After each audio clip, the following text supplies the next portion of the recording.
My mum has just got her first cell phone. Why are they letting any mums get cell phones? Anyone else's mum got a cell phone? You ever got a text message from your mum? Could you understand it? I honestly believe my mum thinks you get charged $20 per word.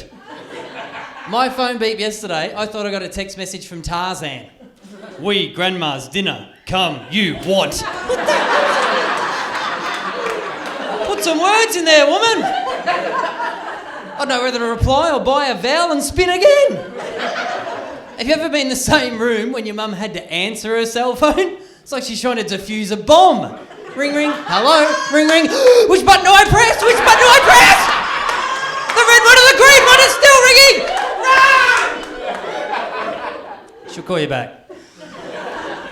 Here's absolute proof that my mum should not have a cell phone, okay? You've got to picture this. My mum and dad live in a country town 3 hours away from Melbourne, where I live. They're driving to visit me. Now, my dad knows if I'm going to call one of them to say I'm not going to be home at a certain time, I'm going to call his phone, because my mum can't answer her phone. The only thing is, my dad's phone battery has just died, okay? So he says to my mum, phone battery's just died. Can you text Troy if he needs to call one of us to call your phone? So at 3 o'clock in the afternoon, I get this text message from my mum.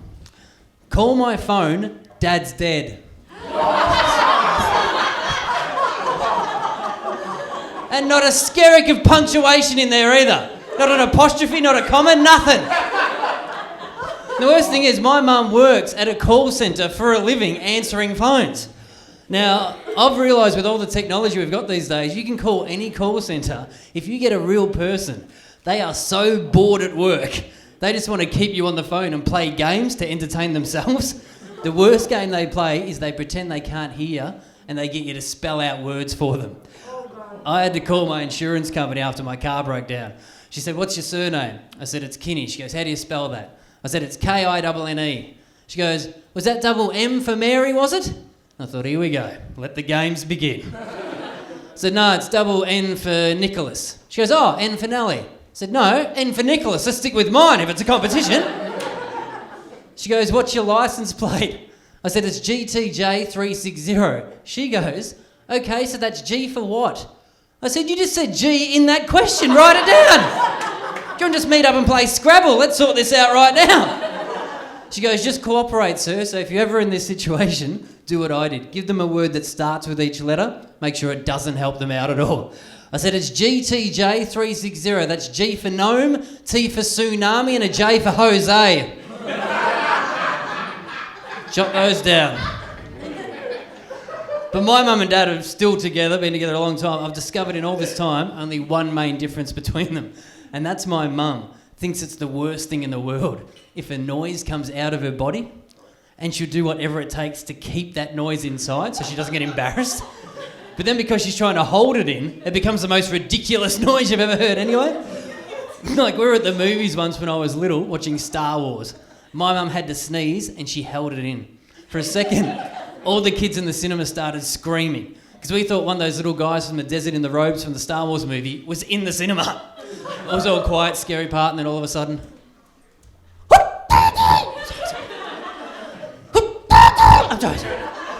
Now, if you sneezed once and held it in and it made that noise, why would you hold it on the second one? But then have you heard your dad sneeze? I mean, your dad used to sneeze. He doesn't hold him in, does he? Your dad could be outside mowing the lawn. You're inside, you still hear your dad sneeze. Go to call the cops because you think he's been stabbed.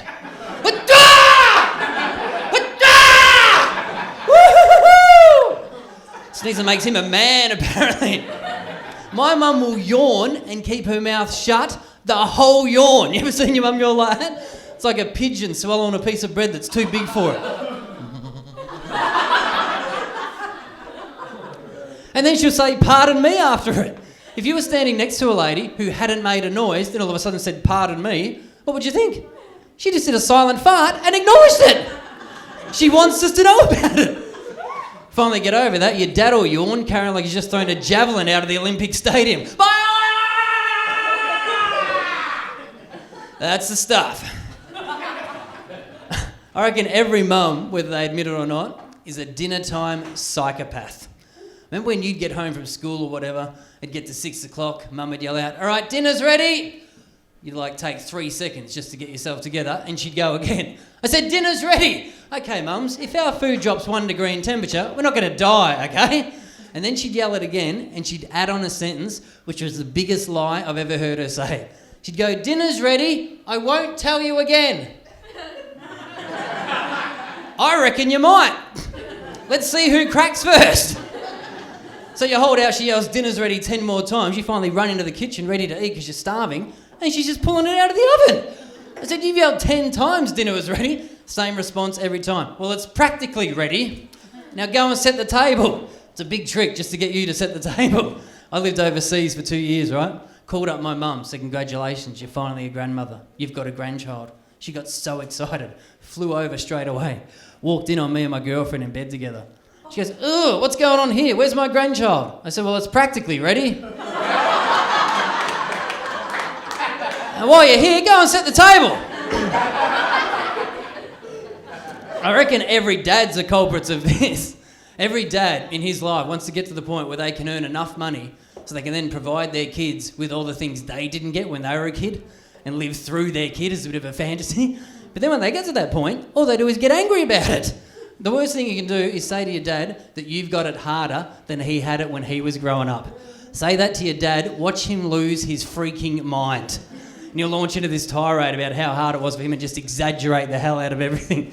I remember we bought my first car, right? My parents and I went halves in my first ever car. Granted, I'm still paying off my half now. It was a pretty good car, but I said to Dad, how about you chip in for a stereo for it? That'd really, cherry on the Sunday, polish it off. And he goes, it's got a stereo. I said, no, that's a tape player. I want like a CD player. And he goes, it's the same thing.